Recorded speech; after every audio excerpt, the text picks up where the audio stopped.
Hello மக்கள் எல்லாரும் எப்படி இருக்கீங்க? நீங்கள் வந்து ஒரு ப்ரைவேட் கம்பெனியில் வேலை பார்க்குறீங்கன்னா கண்டிப்பாக உங்களுக்கு ஒரு பிஎஃப் அக்கௌண்ட் கண்டிப்பாக இருக்கும். இப்போ இந்த பிஎஃப் திட்டத்தில் எம்ப்ளாயி ப்ராவிடென்ட் ஃபண்ட் ஸ்கீம் 2026ன்ட்டு ஒரு புது விதிமுறையை பார்த்தீங்கன்னா அரசு கொண்டு வந்திருக்காங்க. 1952 இருந்த பழைய திட்டத்துக்கு பதிலாக இப்போ இந்த புது ரூல்ஸ் பார்த்தீங்கன்னா வந்திருக்கு. இதனால் உங்களுடைய பிஎஃப் பணம் மாறுமா, புதுசாக அக்கௌண்ட் தொடங்கணுமா, பணத்தை வந்து எப்படி எடுக்கலாம், எப்போ எடுக்கலாம், இது மாதிரி ஏகப்பட்ட கேள்விகள் உங்களுக்குள்ளே இருக்கும். இது எல்லாத்துக்கும் ரொம்ப சிம்பிளாக எந்த குழப்பமும் இல்லாமல் இந்த வீடியோவில் தெளிவாக பார்க்கலாம். முதல்ல எல்லாருக்கும் இருக்கிற சந்தேகம் பார்த்தீங்கன்னா, இந்த புது ஸ்கீம் வந்ததால் பழைய பிஎஃப் கணக்கு முடக்கப்படுமா கேட்டிங்கன்னா கண்டிப்பாக இல்லை. ஏற்கனவே பிஎஃப் மெம்பராக இருக்கிறவங்க புதுசாக எந்த ஒரு அக்கௌண்ட்டும் வந்து ஓப்பன் பண்ண தேவையில்ல. உங்களுடைய தற்போதைய யூஏஎன் நம்பரும் பிஎஃப் கணக்குமே அப்படியே தொடரும். இந்த புது திட்டம் பார்த்தீங்கன்னா ஒன்லே வந்து ப்ராசஸ் மட்டும் தான் மாற்றிருக்காங்க தவிர அது பேக் ஹேண்டில் மாற்றிருக்காங்க. ஃப்ரண்ட் ஹேண்டில் அதாவது நீங்கள் யூஸ் பண்ணுறதுல பெருசாக எந்த ஒரு மாற்றமும் இருக்காது. அடுத்ததாக பிஎஃப் பிடிக்கிற சம்பளத்தில் அதாவது கண்ட்ரிபியூஷனில் ஏதாவது மாற்றமாக கேட்டிங்கன்னா அதுவும் இல்லவே இல்லை. வழக்கம் போல் ஊழியரும் நிறுவனமும் தலா 12% பார்த்தீங்கன்னா கண்ட்ரிபியூஷன் போடுவாங்க. சில குறிப்பிட்ட நிறுவனங்களுக்கு மட்டும் 10% விதியை வந்து தொடரும் சொல்லியிருக்காங்க. ஸோ கண்ட்ரிபியூஷனில் எந்த ஒரு மாற்றமும் இல்லைன்னு சொல்லியிருக்காங்க. சரி, இந்த 15,000 ரூபாய் ஊதிய உச்சவரம்பு ஏதாவது உயர்த்தப்பட்டிருக்கான்னு கேட்டிங்கன்னா இப்போதைக்கு இந்த 15,000 ரூபாய் ஊதிய உச்சவரம்பில் எந்த மாற்றமும் செய்யப்படலை. ஆனால் ஊழியரும் கம்பெனியும் சம்மதிச்சா இந்த வரம்பை தாண்டியும் உங்களால் பார்த்தீங்கன்னா பிஎஃப் பங்களிப்பை செய்ய முடியும்.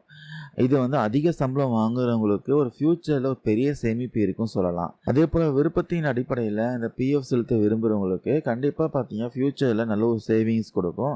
ஆனால் ஒரு விஷயம், ஊழியர் தனக்கு வந்து அதிக பிஎஃப் பிடிக்கணும் சொன்னாலும் நிறுவனமும் அதே அளவு கூடுதல் தொகையும் செலுத்த வேண்டிய கட்டாயம் இல்லை. கம்பெனியோட பங்களிப்பை வந்து வழக்கமான விதிகளின்படி தான் இருக்கும் சொல்லியிருக்காங்க. நீங்கள் விருப்பப்பட்டால், அதாவது உங்களுக்கு வந்து சம்பளம் அதிகமாக வருது, உங்கள் சேமிப்பு வந்து அதிகமாகணும் விருப்பப்பட்டால் நீங்கள் வந்து எக்ஸ்ட்ராவாக பிஎஃப் அக்கௌண்ட் கண்ட்ரிபியூஷன் பண்ணலாம். அது 12% எடுத்து பார்த்தீங்க 20% கூட நீங்கள் பண்ணிக்கலாம். அதுக்கப்புறம் பிஎஃப் பணம் எடுக்கிறதுல என்ன மாற்றம் வருதுன்னு பார்க்கலாம். மருத்துவ அவசரம், அப்புறம் கல்வி, வீடு கட்டுறது, வீடு வாங்குறது, வீட்டு கடன் திரும்பி செலுத்துறது, இது போன்ற காரணங்களுக்காக நீங்கள் வந்து பகுதி தொகை பார்த்தீங்கன்னா அதாவது பார்ஷியல் வித்ட்ராவல் செய்கிற வசதி பார்த்தீங்கன்னா அப்படியே தொடரும்னு சொல்லியிருக்காங்க. ஆனால் இப்போ நடைமுறைகள் வந்து கொஞ்சம் வந்து எளிமைப்படுத்தியிருக்கான்னு சொல்லலாம். தகுதி இருக்கிறவங்க இன்னும் வேகமாக விண்ணப்பிச்சு பணத்தை வந்து பெற முடியும். ஒருவேளை வேலை இல்லாதவங்களாகட்டும், ராஜினாமா செய்தவங்களாகட்டும் முழு பிஎஃப் தொகையும் எப்போ வேணால் நீங்கள் எடுக்கலாம். அதுக்கும் பார்த்தீங்கன்னா தெளிவான கைட்லைன்ஸ் வந்து இருக்குது. நீண்டகால வேலைவாய்ப்பு இழப்பு, ஓய்வு, அப்புறம் நிரந்தர மாற்றுத்திறன், வெளிநாடுகளில் நிரந்தர வேலை, அதுக்கப்புறம் இந்தியா விட்டு நிரந்தரமாக வெளியேறது, இது போன்ற சூழ்நிலையில் முழு பணத்தையும் பார்த்தீங்கன்னா எடுக்கிறத நடைமுறையை வந்து அப்டேட் பண்ணியிருக்காங்க. நீங்கள் ஃபுல் பிஎஃப் அமௌண்ட்டும் நீங்கள் எடுத்துக்கலாம். இந்த புது திட்டத்தில் முக்கியமாக பார்த்தீங்கன்னா டிஜிட்டல் சேவைகளுக்கு அதிக முக்கியத்துவம் கொடுத்துருக்காங்க. அதனால் உங்களுடைய கேஒய்சி இன்ஃபர்மேஷன், நாமினி, ஆதார் இணைப்பு, பேங்க் அக்கௌண்ட் இன்ஃபர்மேஷன் இது எல்லாமே கரெக்டாக அப்டேட் ஆகி இருக்கணுன்ட்டு இபிஎஃப் வந்து சொல்லியிருக்காங்க. ஏன்னா ஃப்யூச்சரில் பிஎஃப் கிளைமு, அக்கௌண்ட்டை வந்து மாற்றுறது, ஓய்வூதிய சேவைகள் எல்லாமே வந்து டிஜிட்டல் முறையில் நடக்க போகுது. அடுத்ததாக வந்து சில தனியார் நிறுவனங்கள் பார்த்தீங்கன்னா அவங்களே தனியாக எக்ஸம்டட் பிஎஃப் ட்ரஸ்ட் நடத்துவாங்க. அவங்க தொடர்ந்து வந்து செயல்படலாம் சொல்லியிருக்காங்க. ஆனால் இந்த புதிய இபிஎஃப் ஸ்கீம் 2026 விதிகளுக்கு உட்பட்டதான் செயல்படணும் சொல்லியிருக்காங்க.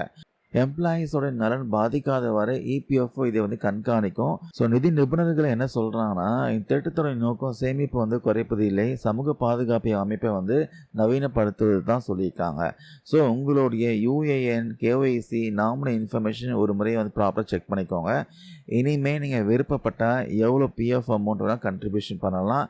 அதுக்கப்புறம் உங்களுடைய பிஎஃப் ப்ராசஸ் எல்லாமே வந்து எளிமைப்படுத்தியிருக்காங்க.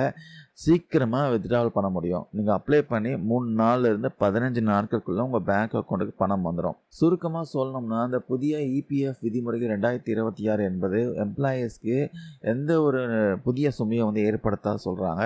இது பழைய திட்டத்தை வந்து டிஜிட்டல் காலத்துக்கு ஏற்ற மாதிரி மாற்றுறதுன்ற ஒரு முயற்சின்னு சொல்லியிருக்காங்க. இந்த புதிய மாற்றங்களை பற்றி என்ன நினைக்கிறீங்க? மறக்காம கமெண்ட்ஸில் பதிவு பண்ணுங்கள். இந்த வீடியோ ஷேர் பண்ண தகவல் யூஸ்ஃபுல்லாக இருக்கும் நம்புகிறேன். Thank you number and piece.